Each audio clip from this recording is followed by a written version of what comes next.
Good evening, Barbadians. As promised yesterday evening, I told you that we would come back this evening to report to you in terms of this evolving situation as it relates to the COVID-19 pandemic in Barbados.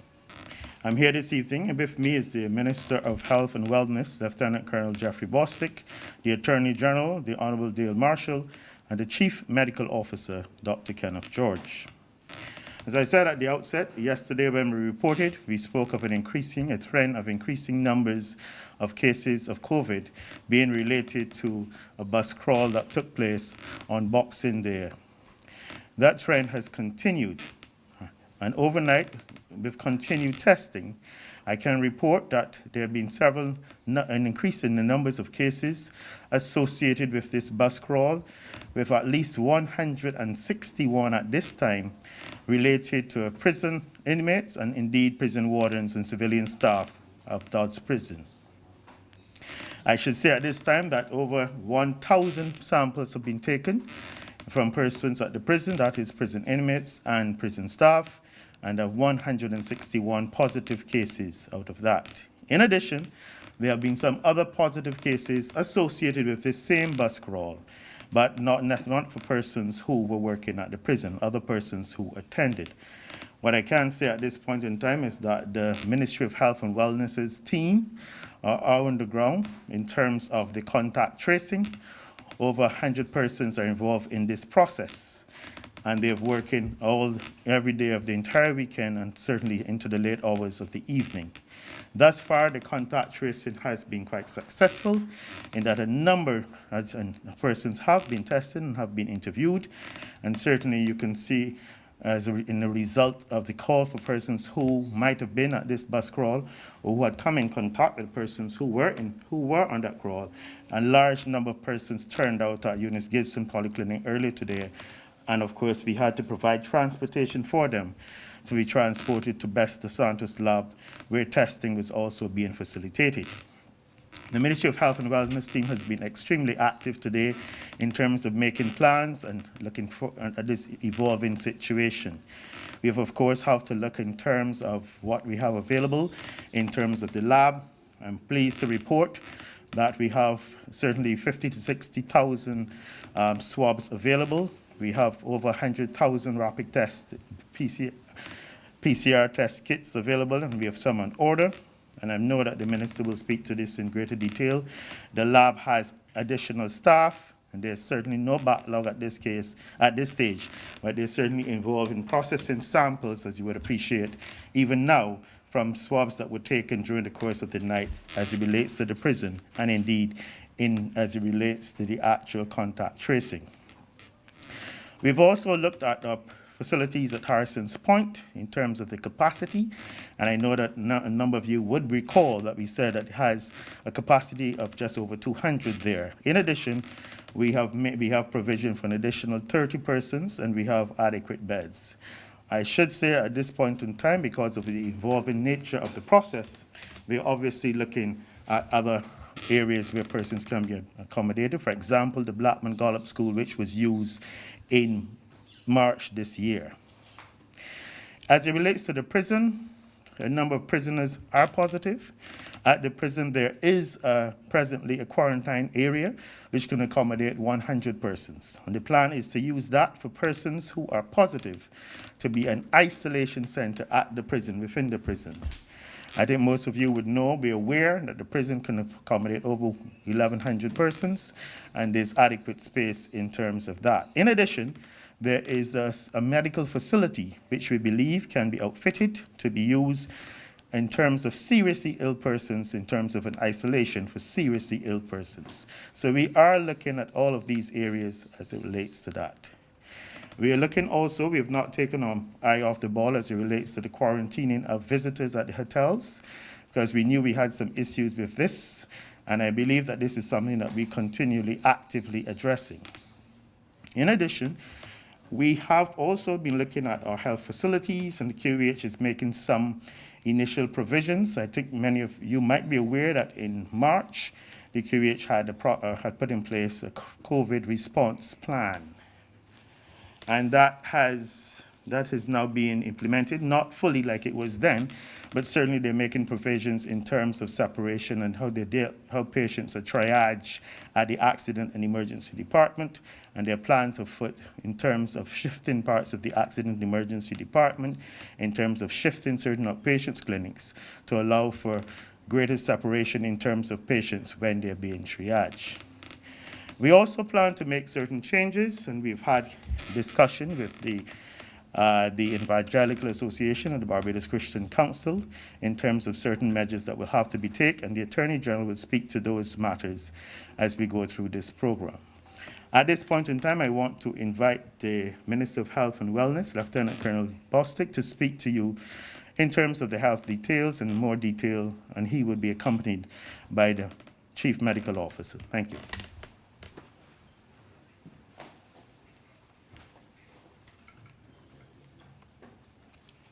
Good evening, everyone. The Minister Walcott, who is the chair of the Cabinet Subcommittee, would have given a detailed account of activities over the last 24 hours or so. And as he indicated, the teams from the Ministry of Health and Wellness, those doing contact tracing, those doing testing, would have worked assiduously overnight into the wee hours of this morning and then recommencing around 9 o'clock or so, and they are still at work trying to get to the bottom of this situation. We would have indicated that we felt that 48 hours was sufficient for us to be able to test the entire prison population, and I can report that we have achieved that, except for those persons who were on leave and so on, and there are about some 90 persons who should have reported today for testing at the Best Dos Santos testing site. Those tests would have yielded the results indicated by Minister Walcott, and we are continuing the process because this is the strategy that we have to use in order for us to be able to contain the spread of this virus. We will continue our contact tracing until we get every single primary contact in particular and all contacts related to persons who have already tested positive. I want to say also that we are very thankful for those persons who would have answered the call today, the persons particularly who would have been involved or attended in the bus crawl, and we would expect that that would continue, but we would make an appeal for those primary contacts. If you were primary contact, it means that you had you were exposed to some person who was on that bus crawl who would have tested positive. There are people who are turning up, and we are not going to turn back people, but we have to prioritize our testing so that we get those primary contacts. And then persons who feel for some reason that they were exposed to a primary contact, those are the ones who we would have to look at after the primary contacts. We are looking at extending hours for some of the facilities over the weekend to be able to respond to the need for swabbing or testing so that we can have the matter at least a certain way by Tuesday, as indicated by the Prime Minister when we got the 2 bank holiday days. We are on top of this situation in relation to the prison as far as testing is concerned, but it goes beyond that. We still have a lot of work to do. There's still a lot of other legs that we have to pursue, but we intend to do so and to be able to control the spread of the virus in Barbados. Those are the opening words that I'll give you, and I will await questions when question time comes. I'll now ask the Chief Medical Officer, Dr. George, to come and speak to you. Dr. George.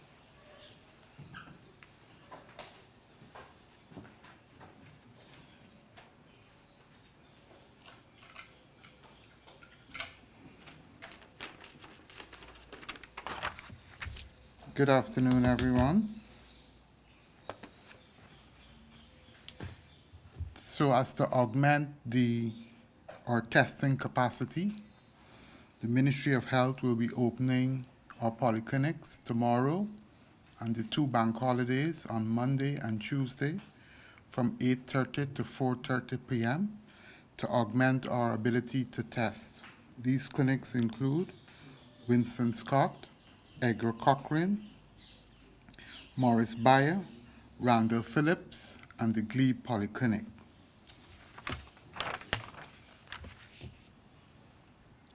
As was mentioned, there are a total of 1,130 inmates and staff at Her Majesty's Prison. We swabbed a total of 1,033 persons. That represents about 91 to 92% of the total population at the prison. Recall that the population of the prison is approximately 788 prisoners, 347 members of staff, and there are some civilian staff that total 35. As we mentioned, this is a work in progress. Even as I speak, our numbers are being updated, so it is difficult to sometimes at any one point in time give you an accurate information, but this is the information that we have. We encourage persons to contact the hotline. We have added 10 additional lines to the hotline, so there should be not much difficulty in persons accessing the hotline. And we have bolstered our staff at the hotline so that Barbadians and visitors alike who feel they may be in contact with an individual who was a positive case can seek medical attention and be tested. As was said today, we had over 600 individuals turn up to test at the Eunice Gibson Polyclinic, and we tried our best to accommodate all.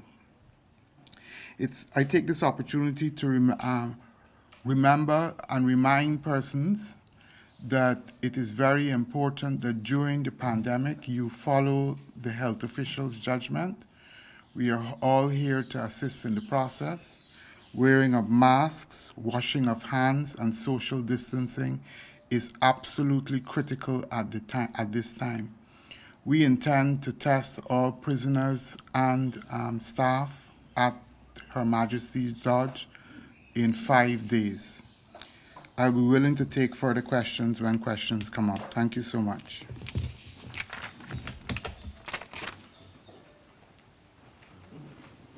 Thank you, Dr. George, and I will now ask the Attorney General, the Honorable Dale Marshall, to speak to you. Thank you. Good evening, Barbadians. I think by now you recognize that an integral part of our management of this COVID pandemic in Barbados is the establishing of certain legal rules and norms by which Barbadians are expected to abide. You would know also that in the last few days we did a special curfew directive, but obviously given what has emerged, it has been necessary to expand on the arrangements that we put in place in terms of restrictions. And therefore indicating to all Barbadians that effective immediately, we now have a new special curfew directive. And this special curfew directive, in some instances, revisits some old things, and in other instances, establishes a few new norms. The first thing I'd like to emphasize is that all of the rules established by this current directive will run from the 2nd of January, that is today, until the 14th of January. The Prime Minister has indicated that this will be a 14-day period, and of course, 2 days have virtually gone. The curfew, just to remind you, it was announced yesterday, but the curfew period is now between the hours of 9 p.m. and 5 a.m. We've had all kinds of discussions about how this is to be interpreted, but let me just make it clear. During the hours of 9 p.m. and 5 a.m., no one is to be on the roads of Barbados, out of their residences, anything of the sort, unless they fit within 2 exceptions. The first of those exceptions is one that's quite familiar to us, and that would be if you are an employee or a member of an essential service. And I remind you, we had a discussion on this in the early days of our previous lockdown. We were talking about doctors, we were talking about security guards, security officers, we were talking about firemen, nurses, all pharmacists, all of those kinds of professions. They're considered to be essential services. But we have learned from a few of the challenges in our early directives, and we want to make it clear that there is another very obvious exception, and that is if you have to leave your home because of an emergency situation. This was not previously spelled out. We've tried to learn from areas where we felt we could tighten up. So in addition to being a person who is part of an essential service, if you have an emergency, then common sense would dictate that you would have to be able to leave your home. Now, there are some businesses that would be affected by this rule. And just as we did in the early stages of the lockdown, of the previous curfew arrangements last year, we are making provisions for entities or individuals who are affected by this curfew to apply for exemptions. Now, we are allowing certain entities to open or to continue to operate. All manufacturers are going to be allowed to operate 24/7. Gasoline stations, 24/7. Hotels, villas, and other rental accommodation, 24/7. But there are other establishments in Barbados that need to work around the clock that don't fit within these three headings, and they're therefore encouraged to apply to www.gov.bb, that is the link, www.gov.bb, and request an exemption. One major change will be in respect of religious worship. I'm able to say to you that earlier today, the Prime Minister, myself, and others had a very productive consultative session with the faith-based organizations in Barbados, not just the Christian faith, but the Islamic faith and others, to discuss with them the impact that the kinds of COVID numbers that we're seeing now will have on their operations and the possibility of risk of spread should they continue to function as normal. I'm pleased to be able to say that at the end of that consultation, the faith-based organizations have agreed and accepted the recommendation of the government of Barbados, and this has now been enacted in our directive as follows.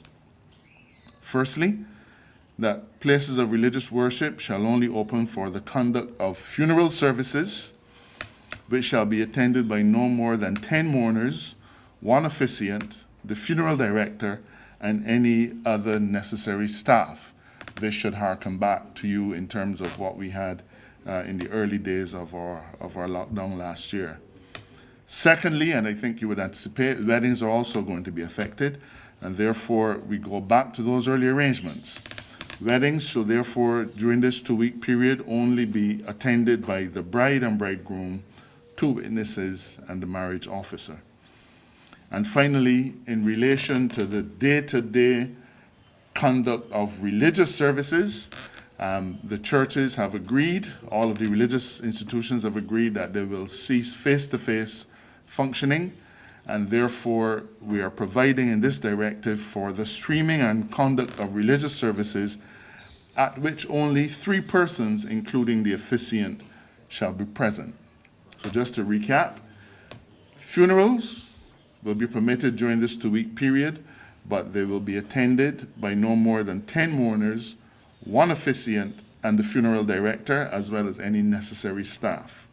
Secondly, weddings will be permitted during this 2-week period, but can only be attended by the bride, bridegroom, 2 witnesses, and the marriage officer. And thirdly, in terms of regular, what you would consider to be the regular type service activity, Sunday morning, Saturdays, Monday night, Wednesday nights, and so on, those events can only take place with 3 people being present. And of course, you may either stream or you may not stream. That is discretionary. I think everyone recognizes the incident that has given rise to this particular directive, and therefore it is important for us to limit the kinds of social activity that Barbadians have become so accustomed to engaging in, and at the same time have been so reckless in terms of their participation. You will therefore not be surprised that we have now determined that no person shall host or attend a party, a recreational or competitive sporting event, a banquet, ball, dance, or reception, a meeting of a fraternal society, private or social club, or civic association or organization. In addition, you may not host or attend the social event known as a bus crawl or a lime. You may not attend a karaoke event. You may not host or attend a picnic. You may not host or attend any bus or other vehicular excursion. In relation to the beaches and the parks, we are prepared to allow Barbadians to continue to access beaches and parks, but only for the purpose of exercise, or in the case of a beach, for swimming. And in the event that a group of persons intend to gather at a beach or park, those persons must be from the same household and shall not exceed 10 persons. That is the extent of the new directive. Let me remind you that we already have a COVID number 4 directive of 2020, and to the extent that those provisions have not been altered in any way by this special curfew directive, that directive continues to be in play. So Barbadians need to consider both directives, the number 4 directive and also the special curfew directive. Given the importance of causing people to limit their interaction, the matter of the public service takes on significance. Let me remind Barbadians that this is not a lockdown. We are not shutting down the country. We are instead putting the brakes on certain activity that we consider to be high risk. So we've therefore decided that where public servants can work from home, they will be allowed to do so. The details of this will be fleshed out by the head of the public service and the permanent secretaries, who will meet on Monday. And this meeting will determine specifically which public servants will work from home and which will come in. And this will be communicated to the members of the public service by your respective permanent secretaries. This is not new. This worked for us very well during the last shutdown. In the same vein, though, you would anticipate that the same issues that could arise in terms of public interaction with the public service, they could also arise in relation to public interaction with private sector entities. And the Prime Minister will be engaging with the head of the private sector with a view to asking the private sector to facilitate those employees who can work from home where it is possible for them to do so. Again, this is not reinventing the wheel. We've been here before. Finally, I indicated to you that we are putting the brakes on bus crawls. I indicated to you too that this special curfew directive is only for the next 2 weeks. I believe that you will have seen the kinds of ads that are out there encouraging people to come to bus crawls. You've seen the one called Brandy and Panani. You will also, no doubt, have seen another one scheduled for the 23rd of June called a no underwear bus crawl. These bus crawls are obviously a clear and present danger in terms of the closeness and the interaction of the individuals participating in them. So while this directive is banning bus crawls for the next 2 weeks until the 14th, I can say to you with absolute certainty that when the 14th comes, we are going to be extending the ban on bus crawls beyond this current period.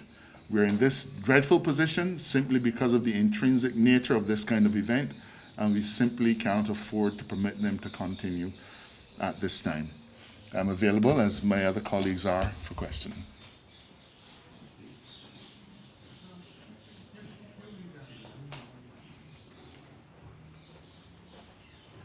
Thank you, AG. Before I go to question, just one or two things I needed. There's a clarification. I believe the CMO said that I said that all persons at the prison had been tested. That is in fact correct. I believe there's some confusion based on what was stated by the chief medical officer. What he's saying is that they've completed their first test, but a second test will be required for all of these persons after 5 days minimum. That is what is being. So I believe there's some confusion that persons are not certain if all persons have been tested or not. In other words, they've been tested, but having been tested, they now have to have a second test, which is the requirement in terms of clearing them in terms of COVID at this point in time. The Attorney General spoke in terms of the issues with the private and public sector, and I'd just like to remind all of you that back in June, when we were coming out of the initial closed, it was well recognized after meetings at the gymnasium of the private sector and the unions that indeed that lockdown can present several challenges to the Barbados in terms of economic survival, etc. And so we are doing this using the meeting with the private sector and the unions in terms of this process going forward. When I spoke, I talked about the importance of continuing doing the quarantine monitoring of persons at hotels. And it will be mentioned later in terms of the government's plan to introduce the use of bracelets that you've heard the Minister of Health and Wellness speak about for some time. I believe the plan is for the ministry to roll out the utilization of those bracelets on Wednesday, I believe it is, by Wednesday, so that they will be used in terms to monitor and tracking indeed not only visitors, but certainly in a situation like this. In addition, having said this, we focus on the prison, but I should inform you that the Ministry of Health and Wellness is certainly monitoring. I believe it's possibly, well, the bus crawl is one cluster, a large cluster, but there are 2 other clusters being monitored, and the contact tracing is being done, and the testing is being done on the West Coast. One involving 7 cases, and another one involving 4 cases. One involves a visitor, and the other one involves a worker at a hotel on the West Coast. In addition, they are also actively doing surveillance and monitoring for possibility of 2 other clusters. There are no positive tests, but there's a person who was positive who went to various areas. The contact tracing has been done. Some testing has been done already. Results are back. Not all results are back, but there have been no positive cases linked to those cases at this point in time. So it's a large cluster. There are 2 other clusters, much smaller, one of 7 and one of 4 cases, and then there are 2 which might become clusters, but the work is being done, and the Ministry of Health and Wellness has them under control. As it relates to the matter the AG raised about the beaches and accumulating, I should warn you that the police and the security forces have drones will be deployed in terms of beaches and parks to monitor persons' activities. We are taking this extremely serious. Having said that, I want to ask if there are any questions. Yes, sir. Good afternoon. Good afternoon. Happy New Year. Happy New Year, sir. I was curious, based on all the disclosure that's made, if patient 0 has been identified, and if so, how did they contract the whole thing that led to this current situation? Is patient 0 in relation to the bus crawl? Correct. Okay, I will ask them. Patient 0 has not been identified, but there's a lead which we are following. There's a thread, and that is under active investigation by the contact and tracing team. And if that leads to anything, I will certainly report. But at this point in time, we are just following that lead, but nothing that we can confirm at this time. And I understand that bracelets are going to be deployed. I was also wondering if, rather in going forward, that visitors who would be in breach of quarantine if they're caught would be deported rather than merely jailed and fined.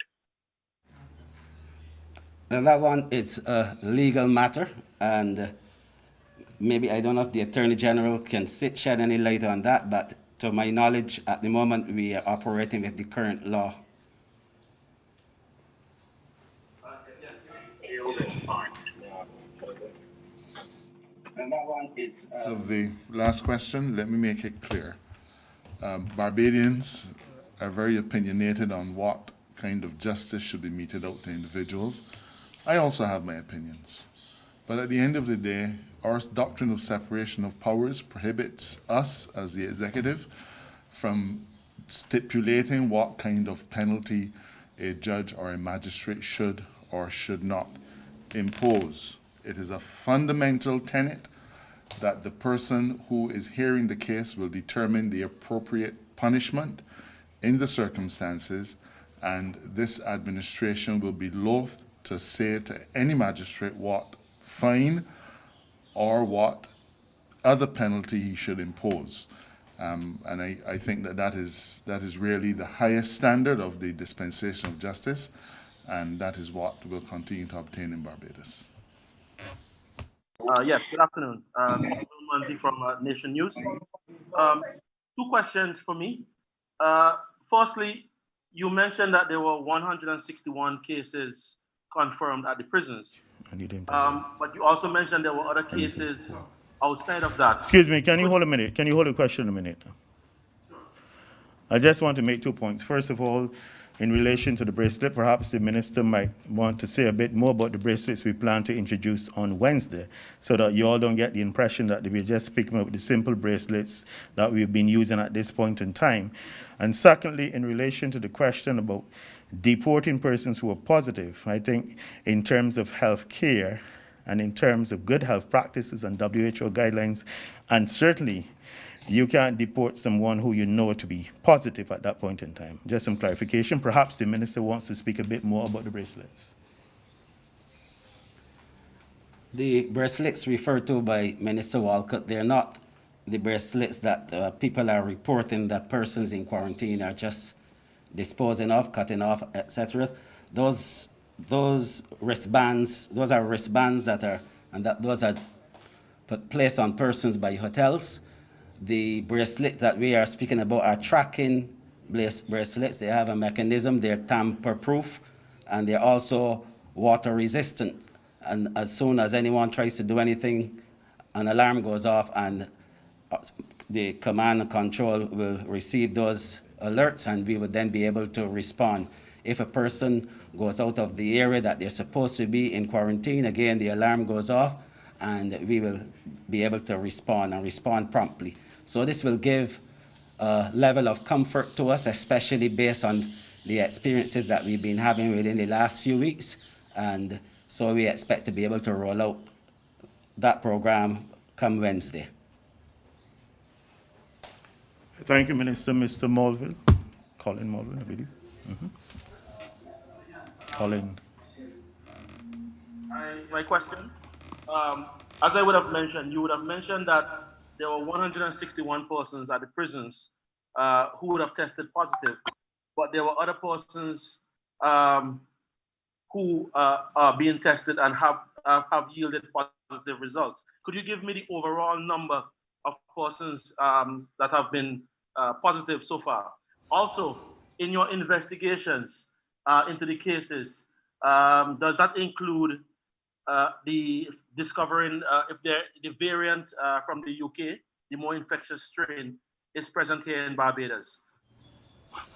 Perhaps I can answer your last question first. In terms of the variant, we've asked PAHO, and PAHO will be assisting us in looking at the genomics to see if indeed that variant is present in the Barbadian population. As it relates to the figures, I spoke specifically to the cases, positive cases from the prison system. There are some additional cases, and perhaps, as the minister stated, this is a continuous active process. Perhaps the best person to speak to that would be the minister, or would be the chief medical officer, I would think.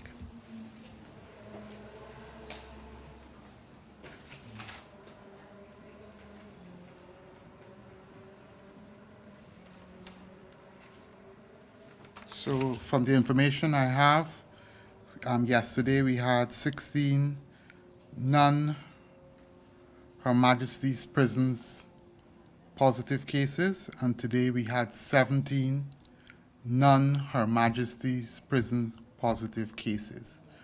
So that in addition to the issues at the prisons, Remember, we are still picking up cases that come into Barbados through the Grantley Adams International Airport. And all of those are going to be contact traced. So the contact tracing is not only island-wide, it's an island-wide process, and it not only involves the prison, it involves persons who enter through our ports of entry. In addition, with respect to the bus crawl, we are doing specific contact tracing with all issues related to the bus crawl. As you know, bus crawls make several stops, and we are going to go to those bars and make sure that the persons who are primary contacts are tested first. So there is a team that is working on the whole surrounding issues of the bus crawl. Thank you. Dr. George? I just wanted to add a little here. The 33 cases that the chief medical officer would have spoken about over the past 2 days, not all of those cases are as a result of persons arriving on island, but through the very contact tracing. It's just that those cases were positive cases, but not from Her Majesty's prison.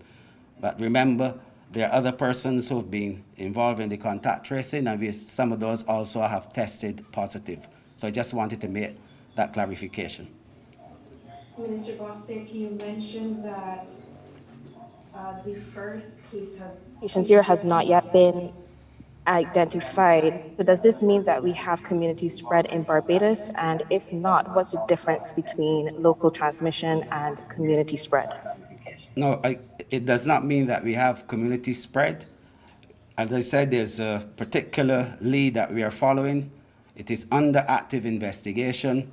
And if and when we are able to make the connection, then I will come and I will say that. But at this point in time, we are still investigating that matter, and I will report in due course. We are following. It is under active investigation. Hi. Question is general. When we are able to make the connection, then I will come and I will say that. But at this point in time, The Attorney General.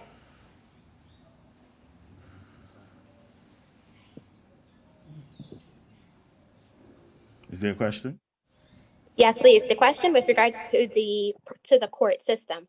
So right now you have the situation at the prison. What is happening with regular court cases in terms of persons being remanded? Over to the Attorney General. Thank you. Well, your question is in two parts. What's happening to the regular court system, and then the question of people being remanded. I've had extensive discussions with the Chief Justice, and I need to say to you that given the situation at Her Majesty's Prison Dodds, we are adopting a policy of no person in, no person out. And therefore, in relation to remands, individuals who are before the courts for bailable offenses, wherever possible, those persons will be granted bail with the imposition of a variety of conditions. I think you would know from our criminal system that you can have bail with reporting provisions, which can sometimes be as effective as keeping a person on remand, on physical remand in Dodds. So a person might be asked to report, for example, on a daily basis to a police station. So those are options that we have available to us. In relation to those offenses where no bail either can be granted, so as for example in the case of firearms, or in the instance of homicides where a person is almost always remanded, special arrangements are being made for the establishment of temporary prison facilities. And this is not new. This was done when we had the prison fire. The Barbados Defense Force has a prison facility there that they have agreed to stand up for us. And it is absolutely secure. And as I said, this was also available to the government of Barbados back when the Glenderry prison burnt. So this also is not new.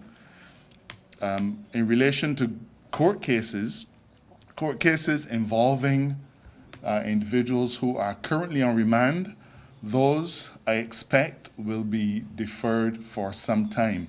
Part of our challenge is, of course, going to be that even though we have the ability to do court appearances by Zoom from the prison, at this point in time, that requires a level of interaction and I don't want to say distraction, but it requires a level of dedicated activity by the prison resources, and we feel that it will be in the best interests of all concerned if those matters should be deferred for a short time. So in terms of criminal cases, those individuals will not be coming down. Only where necessary would they be putting in an appearance by Zoom.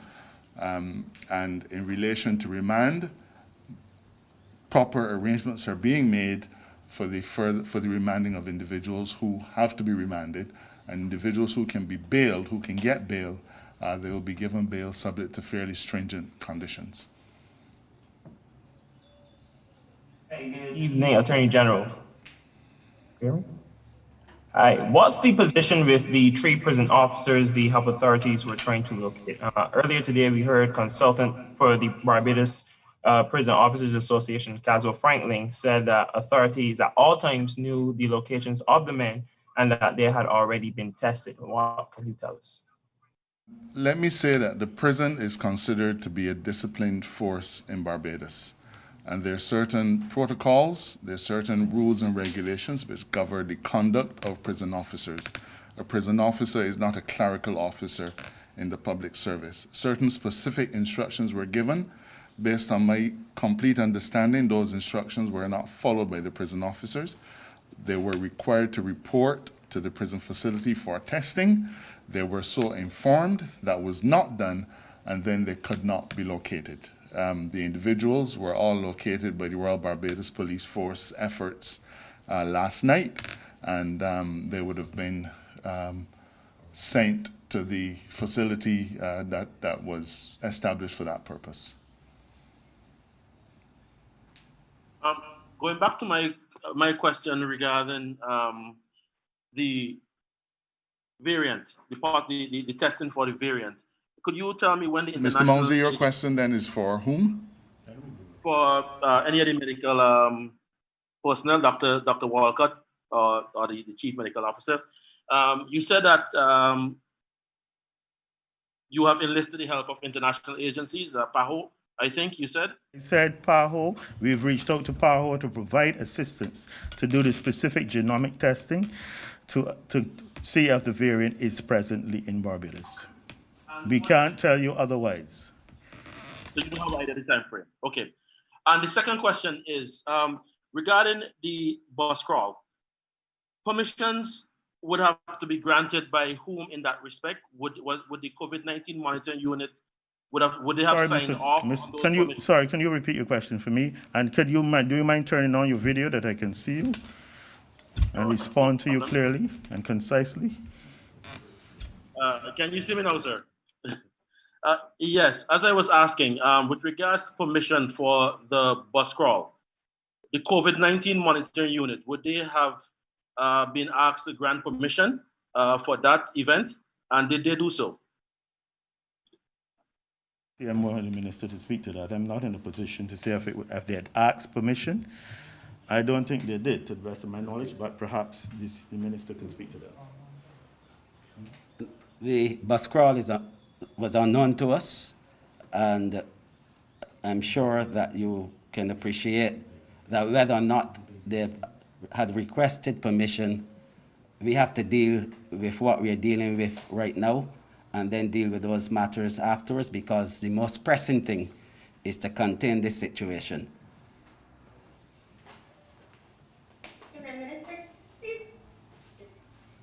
Does this include the 45 from yesterday?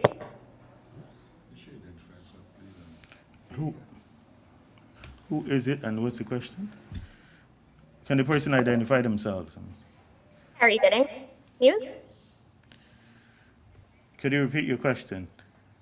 Can you please give a breakdown of the 161 cases? Does this include the 45 from yesterday? I believe yesterday we said there were 45 cases from the prison. We are saying today that there's now 161. 48, I believe, are prison wardens and staff, and 113, I believe, 48 and 113, 161 are inmates of the prison. Okay, my second would be for the with regards to tomorrow. Are you asking businesses to close to help with the contact tracing? Because persons would have been going out and about today, and you had a lot of places closing during the day as they realized that persons would have gone to the super spreader event. So are you asking businesses to kindly close tomorrow in addition to having the bank holidays on Monday and Tuesday? I think that the journalists would know that very few businesses are open on a Sunday. We've determined specifically that we're not shutting down the country, but that we, of course, need to put certain structural arrangements in place so as to facilitate contact tracing. Our way of dealing with that was to establish that Monday and Tuesday, which would ordinarily have been full working days for all of Barbados, are public holidays. And we're therefore not asking, first of all, Barbados to shut down. And we anticipate, given that churches will now be closed, other than those people who are going to the kinds of businesses that would ordinarily open on a Sunday, maybe the supermarket, maybe a hardware store or something like that, most of those people should be at home and within reach. So the answer to your question is no, we are not asking anybody to close other than those businesses that will be required to close under the directive. And just to be clear, only those businesses that would have opened between 9 in the night and 5 in the morning are the ones that would be affected by the curfew. This is not a lockdown at this point. Hi, Attorney General Marsha Guinness, Barbados Advocate. You spoke about a ban for bus crawls, but also yesterday it was mentioned of persons being on a cruise. So would you be banning cruises on pleasure crafts in future as well? Let me say that, and let me repeat for you Clause 5 of the directive. No person shall host or attend a party, a recreational or competitive sporting event, a banquet, ball, dance, or reception, a meeting of a fraternal society, private or social club or civic association or organization, the social event known as a bus crawl or a lime, a karaoke event, a picnic, or a bus or other vehicular excursion. We think that this will cover just about everything. And just clarity, gyms are still open. Is that a question or a statement? I'm asking. You're asking me if gyms are still open, sir? Yes. We are not closing enterprises in Barbados.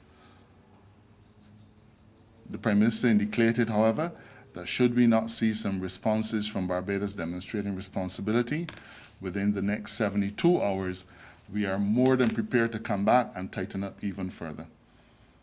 There are protocols at this point in time established in relation to gyms to secure physical distancing and sanitization, and we don't consider it necessary at this point to shut them down. I just wanted to clarify if the passes for essential people is still active, although it would have been only used Thank you for that question. The passes that would have been issued to individuals during the last occasion when those passes were issued, those passes relate to a state of emergency in play at that time. And even though there's continuity, we went to Parliament and established a new state of emergency, and therefore new passes are going to be issued.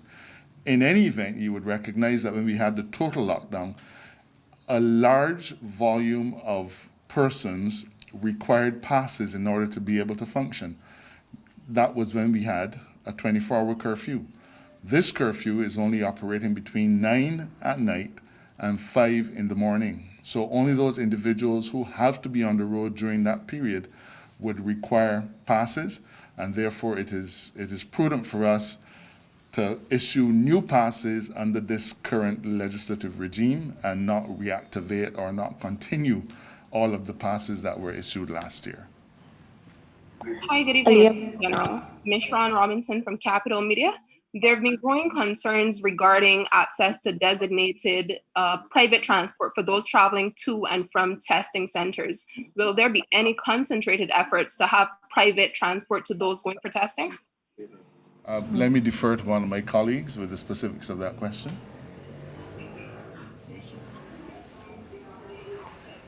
I believe the question is about private transport. I believe that was utilized today in terms of transporting persons who had participated in the bus crawl to facilitate them being transported from the Eunice Gibson Polyclinic to the Besta Santos testing facility. That was today. Tomorrow, as the CMO indicated, from tomorrow, we're opening a number of other polyclinics available for testing Sunday, Monday, and Tuesday from 8:30 until 4:30 p.m. It is the expectation that persons will make their way to these polyclinics. When there were only 3, we were helping you, but now we are going all into a number of polyclinics to do this. I believe Morris Bayer Polyclinic, the Brantford Haight Polyclinic, the Eunice Gibson, Winston Scott Polyclinic, the Randall Phillips Polyclinic, 6 Roads, and the Polyclinic at the Glebe. So it is expected that persons who know that there were part of the process would make their way to those clinics. They have 3 days to do so. They'll be open not to treat cough and cold or to see people, but specifically and only for testing of persons, for swabbing of persons. In addition, there is a press release which will be going out shortly with this in mind. Thank you. Are there any other questions? Yes. Senator Doctor, I wanted to know about the situation regarding 2 supermarkets and a number of South and West Coast eatery establishments that have chosen to close in the air of caution. Is this going to be treated or cooperated with by government, if at all? I believe this has to do with the whole process of contact tracing and people being upfront. Some establishments recognize that members of staff might have been to the bus crawl, and I know that one supermarket chain has procured its services to have a number of staff tested. I believe some other restaurants have been proactive in this regard in terms of speaking to the Ministry of Health and Wellness and also facilitating the entire process in terms of contact tracing. So in that regard, government is working with them. Aaliyah Briggs, CBC News. My question is for the Attorney General. Have you encountered any businesses that were unable to provide a customer contact list for contact tracing? And if so, will they face legal sanctions of any kind? I'm not involved in the contact tracing, so I'm entirely unable to say whether we have or have not found any businesses that are cooperating. That answer would have to come from the CMO. Let me say, though, that under the existing directive, any business or entity that gives any false information or does not cooperate with the authorities is subject to penalties. So there are consequences to individuals who feel that they don't have an obligation to support the efforts of the government in this regard. But I repeat, I cannot say whether there have been any businesses or persons who have refused to cooperate. That is not my understanding.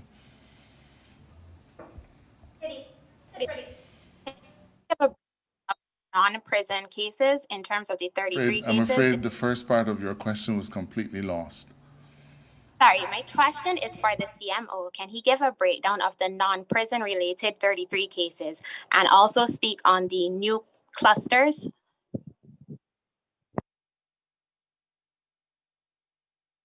Just going to be very general. There have been 2 clusters and 2 cases under investigation. And those clusters have been brought to the attention of the Ministry of Health. And we have put several resources in this to make sure that the contact tracing is complete. The contact tracing is not done overnight, and it's a process, and as we get more information, we will certainly pass it on to you. With respect to the other question, if I heard it correctly, the CMO has the authority to identify quarantine sites and to keep people in quarantine for a period of time. If those are broken, persons will be liable to be convicted under the laws of Barbados. So we're asking the population and we're asking visitors alike, please comply with the quarantine rules and regulations of Barbados. It is important not only for your safety, but the safety of the entire population. As we try to address the issues confronting us at the prisons, we cannot fight another fight on another area, having people breach quarantine and cause us further headache. So it's about cooperation and trust in the healthcare system that we holding your hands could get over this crisis. This crisis is not the first that has occurred in Barbados. As you know, there have been several instances of such in the region, and we can work through this together. We have been given additional resources, and it's going to be tough, but we could work through this together. Thank you. I have Cases that are in the prison? I don't hear. Not hearing your question. You have to repeat, Kerry. Dr. George, can you please give a breakdown of the 33 non-prison related cases? I don't have that, sorry, I don't have that information for you at this point in time. As I said, it would have been a combination of both some contact tracing and some persons coming through the Grantley Adams International Airport. Thank you.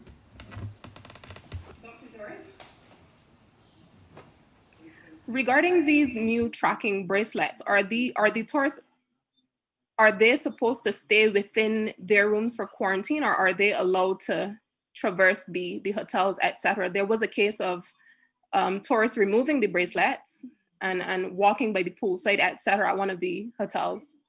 Can you just Those speak to were that? not, please try to distinguish between the tracking bracelets and the bracelets to identify risk. Those are wristbands. Those are red, amber, green, whatever, indicating different categories. Persons may remove the wristband for many reasons. It may be illegal, but they may have removed the wristband when their quarantine period came to an end. So seeing a wristband on a beach is not the cause for acute alarm. The other bands that we will be using are Bluetooth-enabled geofencing technology, which when activated, a person will not be able, an alert will be sent if a person moves out of a particular geographic zone in terms of feet. So if you moved out of your original place, there will be warnings and alerts sent, and that is intended to contain and make sure that people do not leave a specific jurisdiction. Thank you.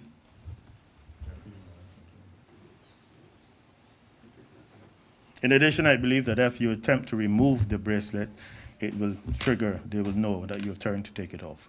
Are there any questions? I know that the Ministry of Health personnel have to get back to the Health Emergency Operating Meeting, because as I said, this is a continued process. If not, I want to thank you all for your participation and for your questions.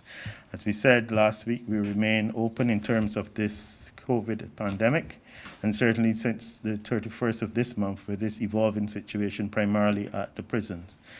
You've heard the discussion, you've heard the presentations. I want to again try to allay the fears of Barbadians. There's no need to panic.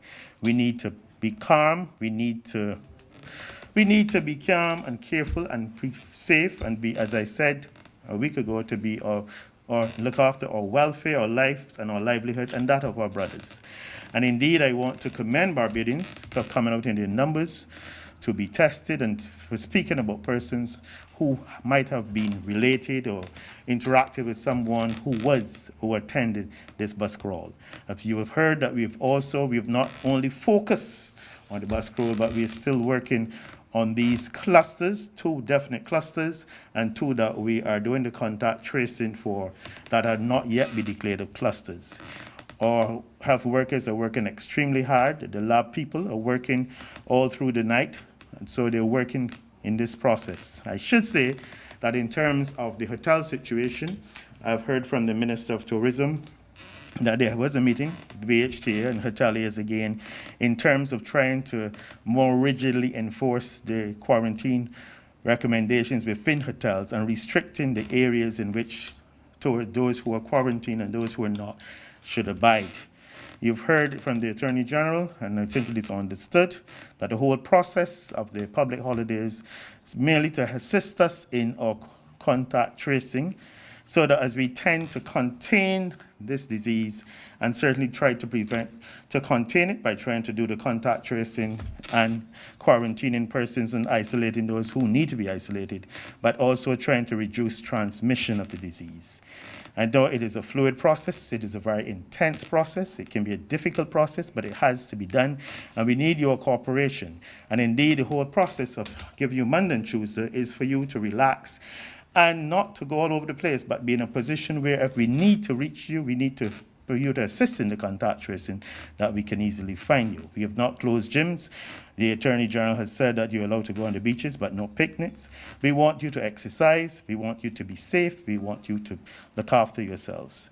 But we also want to let you know that you've seen a gradual process in terms of the measures that we've implemented as a government, to let you know that whatever happens, we see the safety and health of every Barbadian as a priority, and we will do whatever we need to do in terms of combating this disease, containing it, and indeed reducing transmission. I thank you and have a good evening.